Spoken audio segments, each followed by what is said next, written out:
There are a handful of names in history that they just send a shiver down your spine, right? You hear Genghis Khan, Vlad the Impaler, and yeah, right at the very top of that list, you've got Attila the Hun. I mean, for the Roman Empire, both East and West, his name wasn't just a threat, it was something more. The old chronicles called it a premonition of doom. Think about that. They literally called him the Scourge of God, like he was some kind of force of nature sent down to punish the world. But, that's the legend. And legends, well, they're great stories, but they often hide the real truth. So that's what we're going to do right now. Let's peel back all those layers of fear and propaganda and ask a simple question. Who was the real Attila? All right, so let's get right into it. To even begin to understand Attila, you've got to first understand the people he came from, the Huns. And more importantly, how completely and totally misunderstood they were by their enemies. So here's the deal. The Roman historians, who, by the way, are pretty much our main source of info, they painted the Huns as these inhuman savages. No writing, no fancy buildings, just driven by this pure lust for destruction. But the reality? Oh, it was so much more complex. The Huns had this really rich culture built on oral traditions, really strict laws, and a deep, deep sense of honor. They weren't just smashing things for fun. They were building an empire built on power and tribute. And Attila himself, well, he wasn't just born a monster. He was a product of his environment. And what an environment it was. We're talking about the vast, harsh, endless plains of the Eurasian steppe. And what's so fascinating about him is that he was not your typical warrior chieftain. Not at all. Even as a kid, he wasn't the loudest guy in the room or the biggest brawler. Nope, he was the quiet one, the observer. There's this great story about him at a negotiation, and he notices that a Goth leader keeps one hand hidden under his cloak the entire time, a tiny little detail that literally everyone else missed. That was his power. It came from this heavy, silent gaze. He almost never shouted, he valued restraint. And that's the thing, it didn't earn him a lot of friends, but it earned him something way more useful, loyal followers.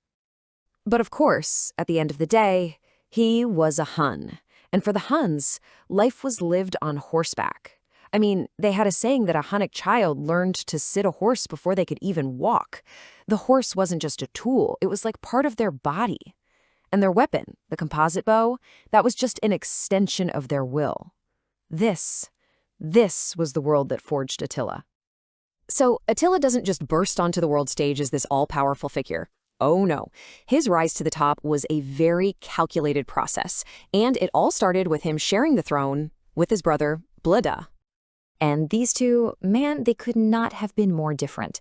You could almost think of them as the strategist versus the warrior. So you have Bleda, the older brother.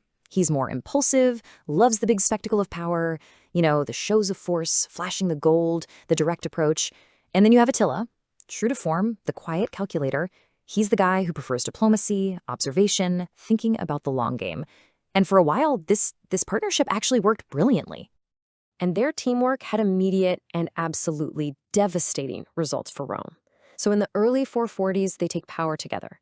Just 2 years later, their combined pressure forces the Eastern Roman Empire into this humiliating deal, the Treaty of Margus. We're talking massive payments of gold.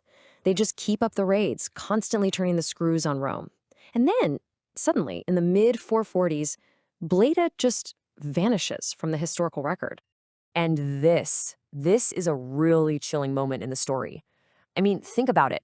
One day, Bleda is the co-ruler of the most feared army in Europe. The next day, he's just gone. There's no official record, no story of a great battle, no public mourning, nothing. Some people whispered it was a hunting accident. Others said it was a private fight that went too far. But whatever the reason, the result was the same. Attila was now the sole ruler. The strategist had officially outlasted the warrior. Okay, so with his brother out of the picture and all the power now in his hands, Attila is ready to unleash his full strategic vision on the world. This is the moment, right here, where he truly earns that infamous nickname, the Scourge of God. And his number one weapon, it wasn't just his army. It was economics. Yeah, really. Through this calculated campaign of raids and threats, he forced the Eastern Roman Empire to pay him tribute. And get this, we're talking 1,000 pounds of gold every single year. To put that into perspective for you, that's enough to pay an entire Roman legion for a year. Rome wasn't fighting a war anymore. They were paying protection money. And his mastery of psychological warfare, it was just on another level. Check this out. Instead of sending his whole army to a city, he'd send just 2 guys, 2 envoys. They'd walk right up to the city elders and present them with one single item, a whip, all decorated with silver. And when the elders asked what it meant, the reply was chillingly simple. If you won't pay in gold, you will pay with this. The city paid up, immediately, without a single Hunnic soldier ever setting foot inside its walls. Genius, right? His military campaigns were absolutely relentless. He just swept through the Balkans in 447. Then in 451, he invades Gaul, leading to one of the bloodiest battles of the ancient world. The very next year, he turns his attention to Italy itself, sacking one major city after another. He gets all the way to the gates of Rome when, in this mysterious meeting with Pope Leo I, he just turns back. Nobody knows exactly why. Now, that Battle of the Catalonian Plains, it's a really crucial moment. Because here's the thing, it wasn't a clear Roman victory, not by a long shot. It was a brutal, bloody stalemate. Tens of thousands died on both sides. But, and this is a big but, for the very first time in his career, Attila had been fought to a standstill. He wasn't defeated, no, but he was stopped. And that proved something huge. He wasn't invincible. So here he is. He's at the absolute peak of his power, feared from Constantinople all the way to Gaul.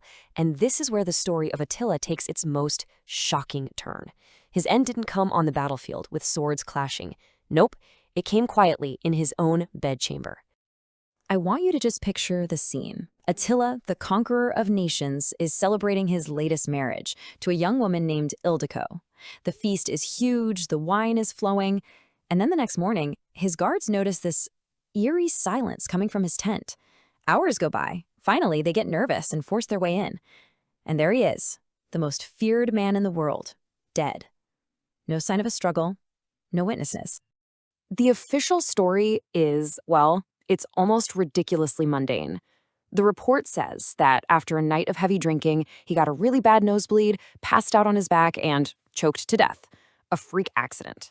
But come on, nobody was buying that, right? The rumors started flying immediately. Was he poisoned? Was his new bride secretly an assassin? Did he have a stroke? The truth is, we'll probably never know for sure. And his burial was just as legendary as his life. Get this, they placed his body in 3 coffins, one inside the other. The first was made of iron for his strength in war, the second was silver for the massive tribute he commanded, and the third, the innermost one, was pure gold for his glory. Then, to hide his tomb forever, they actually diverted a river, buried him in the dry riverbed, and then just let the water flow back over it. And to make absolutely sure the secret was kept, every single person who worked on the funeral was executed. To this day, his tomb has never been found. So, the man was gone, but what happened to that massive empire he built? Well, the answer to that really reveals the true nature of his power. The collapse was immediate and total. See, the Hunnic Empire wasn't really a state with institutions and laws. It was just a projection of Attila's personal will.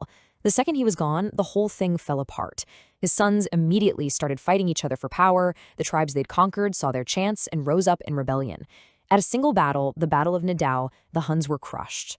And just like that, their empire vanished from the map, almost as quickly as it had appeared.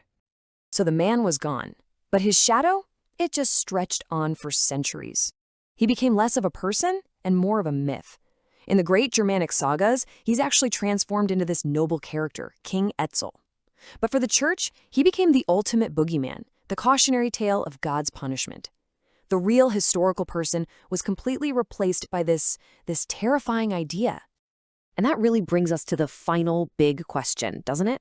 I mean, he left behind no lasting country, no new religion, no great cities. His tomb is lost forever. So what did he truly leave behind? Was his legacy the actual land he conquered, which just crumbled back into dust? Or is it something else?